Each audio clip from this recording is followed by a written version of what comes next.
Marcadores predictores de gravedad en estos pacientes. Un paciente que está en SDRA y se diagnostica con COVID-19 es un paciente que tiene un factor de gravedad y que su evolución no va a ser la mejor.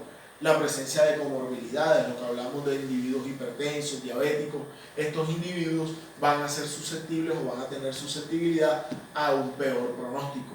Y las alteraciones de laboratorio. Alteraciones de laboratorio, ¿cuáles son estos factores predictores de mal pronóstico en estos pacientes? Dímero D elevado, mayor a 1 microgramo por mililitro, que la PCR esté elevada, mayor a 10 miligramos por decilitro, que tengamos una ferritina sérica mayor a 1000, que tenemos una LDH o que tengamos una LDH sérica mayor a 350 y que exista una linfopenia, que los glóbulos blancos estén por debajo de 1000. Este tema de la ferritina es muy importante, ¿por qué? Y ha tomado mucho auge en el manejo actual de los pacientes con COVID-19. ¿Por qué? Porque vemos que la fase grave de estos pacientes tienen hipoxemia, y la hipoxemia es ¿por qué? Porque se ha demostrado de que en esa tormenta de citoquinas que se produce en la fase inicial de la enfermedad hay destrucción de los glóbulos rojos, y al haber destrucción de los glóbulos rojos va a haber un mal transporte del oxígeno, una hipoxemia en los pacientes, y eso es uno de los factores que predispone a la gravedad y a que estos pacientes tengan un mal pronóstico. Entonces, si vamos a tener un paciente con criterios de severidad, debemos de hacerle como mínimo este grupo de laboratorios que tenemos aquí, esto complementado con una creatinina, con unas pruebas de función hepática, las transaminasas, porque se ha demostrado también de que en una fase inicial de la patología podemos tener una transaminasa, o sea, una elevación de las transaminasas. Aquí está este gráfico que es algo, uno habla pesado, que es como un ladrillo, ¿verdad? Pero es importante aquí. Entonces, es cuando el paciente llega, cuando el paciente ingresa. Aquí tenemos que el individuo puede ser sintomático, puede ser asintomático. Luego la definición de qué se hace con todo esto, la toma de las pruebas. Este gráfico es tomado del Consenso Colombiano de Diagnóstico y Tratamiento y Manejo de la Infección por COVID-19. No me voy a extender mucho en esto, igual la presentación se la vamos a dejar para que también se la distribuya al personal y ahí ustedes lo vean detalladamente. Entonces, ¿qué es lo importante aquí? Si tenemos un individuo sintomático, ese individuo se le debe hacer la PCR. Ojo, estamos hablando de que el tema del consenso se actualizó esta semana, se publicó una actualización, pero ayer ya salía el viceministro de Salud a decirnos de que la PCR solo se le iba a hacer a pacientes hospitalizados. Entonces, lo ideal es que a los pacientes se les haga PCR. Si esa PCR es positiva y el paciente tiene síntomas leves, debe estar en cuarentena 2 a 3 semanas.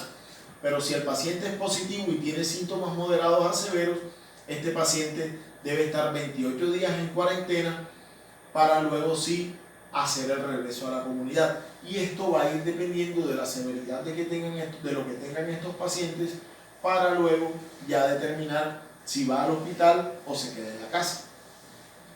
Acá está ya el tema de las pruebas rápidas. Entonces, paciente asintomático durante cuarentena, cumple sus 14 días de cuarentena, queremos saber si está o no está infectado o si tuvo contacto o no tuvo contacto con el virus. Las pruebas rápidas tienen los dos anticuerpos, tienen las dos inmunoglobulinas, tanto la M como la G. Si tenemos un individuo que tiene una prueba rápida con anticuerpos totales IgM y IgG positivos, este es un individuo que ya puede regresar a la comunidad. ¿Por qué? Porque eso te indica que tuvo contacto con el virus y que si ya tiene IgM positiva quiere decir que ya evolucionó en cuanto al virus.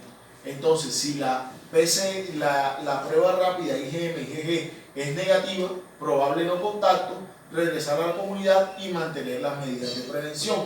Y de acuerdo a la evaluación del riesgo individual, realizar una prueba control en 4 semanas, es decir, en un mes. Esto es cómo se va a enfocar el tema pruebas rápidas, que todavía no están disponibles en nuestro país, ya hay algunas vendiéndose por ahí en el mercado, la están ofreciendo. Con este tema de prueba rápida yo quiero hacerles un comentario, que es el siguiente.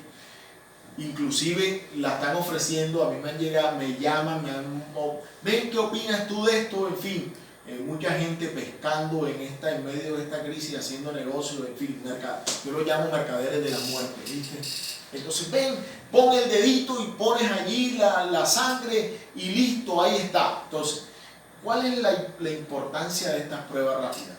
En sangre capilar no es muy recomendado. ¿Por qué? Porque la sangre capilar, el contenido no va a ser igual a una toma de una muestra en sangre periférica o sangre central. Va a ser diferente. Lo ideal es que este tipo de pruebas rápidas se haga con suero. Es decir, que se centrifugue la sangre, se saque el suero y que se haga la prueba o que se tome la muestra en suero. Estas pruebas tienen, algunas pruebas de estas son similares a las pruebas de cassette que hemos visto que hacen para VIH, para dengue, incluso las pruebas de embarazo, que tienen unos llamados pozos. Estos pocitos, allí se debe depositar la cantidad adecuada de suero. Si se deposita una cantidad mayor o menor de suero,